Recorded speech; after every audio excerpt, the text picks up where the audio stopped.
Welcome to the AFN Sports Arena with Jancy and Tori. I'm Jancy Ellis, joined in the AFN Okinawa studio by Air Force Staff Sergeant Tori Cusimano.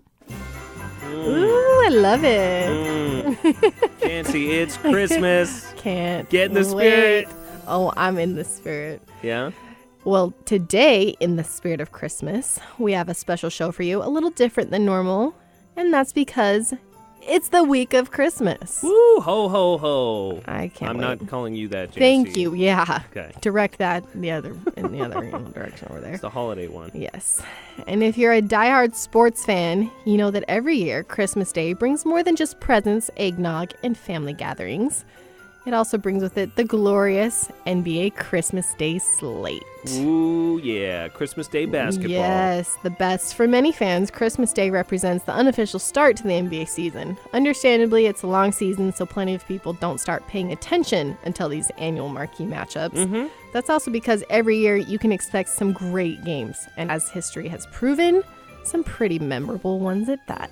You ain't kidding. So today, we will be looking back and counting down the top 5 NBA Christmas Day games in history.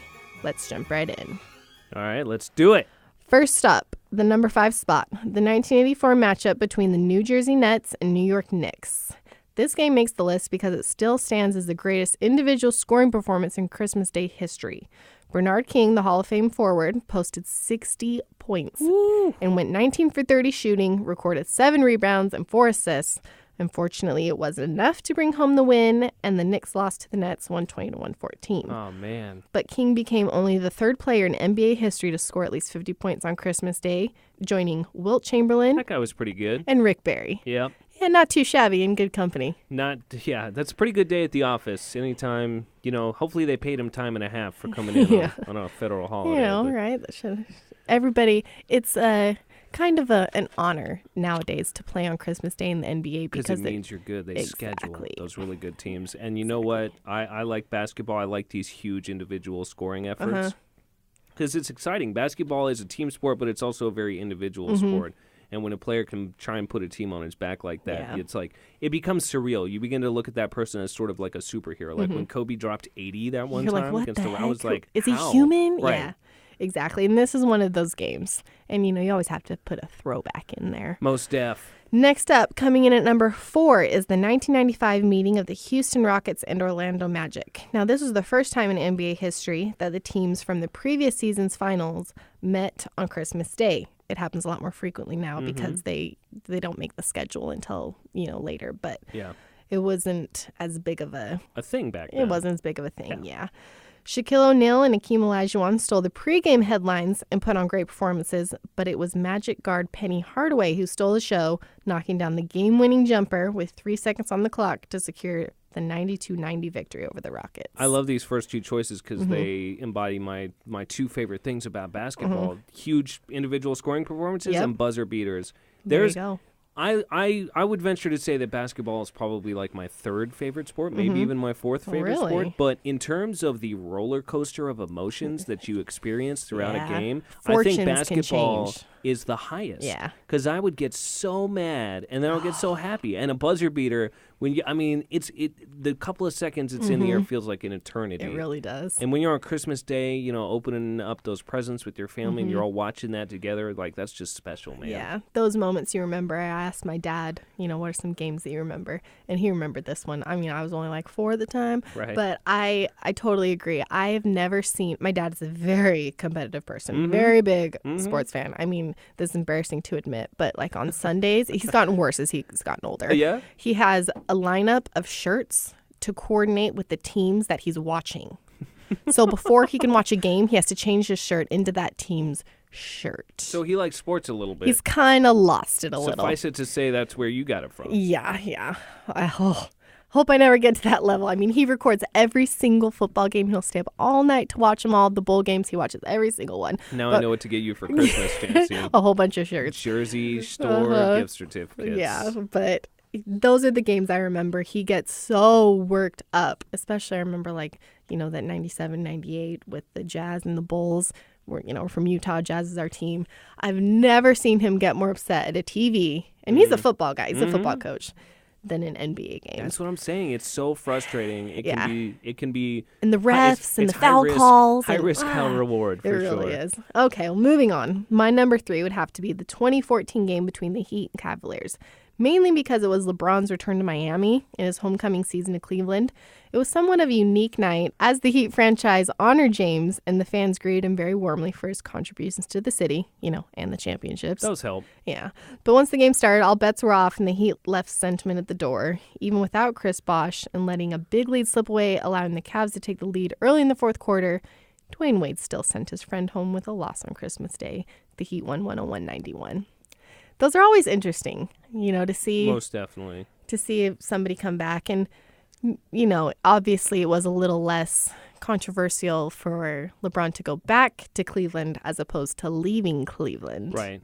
A little more understanding. Storylines are a big part of what makes people passionate about sports. Absolutely. I think people that don't like sports don't understand the personal investment in the players and their stories and the teams and their stories that people tend to have. And that's what makes it so gratifying when stuff like that happens. Exactly. If you're a Miami fan, it's the best of all worlds. You appreciate LeBron, but still at the same time, he's gone now. He's not on your team. So you got to honor him for his contributions, and you get that little satisfaction of old D. Wade sending him home with a loss. Any game in which LeBron James goes home with a loss is going to be on my top 5. Guarantee you that. I included this just for you. I appreciate it. Now, on all the lists I came across, they all had the same top 2 games, although in various order. But here's how I felt they should rank. Number 2 greatest game in Christmas Day history would have to be the 2008 meeting between the Boston Celtics and Los Angeles Lakers. Starting off on the right foot. Yes. It was their first meeting since Boston beat the Lakers for the 2008 NBA title, and the Celtics entered Christmas Day riding a 19-game winning streak. But Kobe Bryant and Pau Gasol got sweet revenge as the Lakers put an end to that streak with Bryant's 27 points and Gasol's 7 points in the final 3 minutes to win 92-83. But the win symbolized more than just revenge. It was also the first bad omen in a season that would result in an injured Kevin Garnett and elimination just shy of the finals. The Lakers went on to win the NBA title, its first in the post-Shaq era. Yeah, that was a good time for both of those teams. Yeah. I remember very well seeing Kevin Garnett after they won those finals doing that whole anything is possible. That was so ridiculous and over the top. And I was like, boy, I thought athletes were cool. That was the geekiest thing I think ever. Nerd. Dork, right?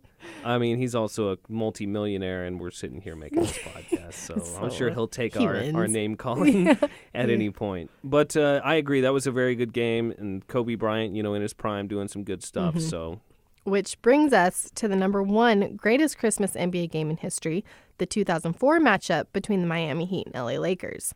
It was the first time since being traded to the Heat that Shaquille O'Neal met face-to-face with Kobe Bryant and the Lakers, the place he had spent the previous 8 seasons and helped bring 3 consecutive championships to. O'Neal scored 24 points and had 11 rebounds, but fouled out late in the fourth quarter, against Kobe, of course. Bryant had 42 points, but missed the game-winning 3 at the buzzer. Shaq had a satisfying Christmas Day, proving his worth with the 104-102 win over his former team. There was so much talk about sweet revenge. What was going on between Kobe and Shaq? Did they not like each other? It was drama. Against each other? Everyone wanted there to be drama, yeah. And there was. Obviously. I mean, I don't necessarily know. I don't think those 2 dudes are best friends. Yeah. I don't think they hated each other. They still aren't. And that's on the what best people terms. wanted to happen. And I think that was a case of it became the prophecy became reality. Yeah, and Kobe missing that final buzzer beater shot. Kobe is one of the most hyper, outside of Michael Jordan, might be the most competitive dude in NBA history. Yeah. So I know that's stuck in his craw because even if he didn't necessarily hate Shaq, the fact that everyone was saying it was Kobe versus Shaq the first matchup and having the chance to win it and missing it, that probably stuck and even with him having for Shaq a long out of the time. game, having fouled out, you beat yourself, you played yourself. You played yourself. Yes. The best games usually involve the biggest stars, Jancy. Yes, they do, as you have it. So there you go, my top 5 NBA games of Christmas Day. And this year has the potential to be one for the books, most obviously for the highly anticipated matchup between the Golden State Warriors and Cleveland Cavaliers. You better bet that Steph Curry will surely be back from his ankle sprain for the finals rematch against LeBron and the Cavs. I don't think this game will disappoint, but you will have to wake up early out here in Okinawa to catch it. It will air live on Tuesday, the 26th at 5 a.m. on AFN. I'm up. I've been up. I've gone on a run already at that time. Okay, you watch it. We'll watch the replay. Okay, sounds good. The rest of us will watch the replay. But the entire rest of the day is filled with great games, including a Celtics-Wizards matchup at 7:30 a.m. and Thunder-Rockets at 10 a.m., and a few more. And of course, as always, make sure to check out myafn.net for your complete lineup and TV schedule. But that's going to have to do it for us today. We'll see you back next week. Thanks for joining us in the AFN Sports Arena. I'm Jancy Ellis, and he's Air Force Staff Sergeant Tori Kuzumano. And you know what, Jancy? Happy holidays. Happy holidays to you. From all of us here at AFN, we sincerely wish you a very Merry Christmas and hope your holiday season is one to remember. Ho, ho, ho. Not to me, right? Stay safe out there, and don't forget, you have to look good to play good.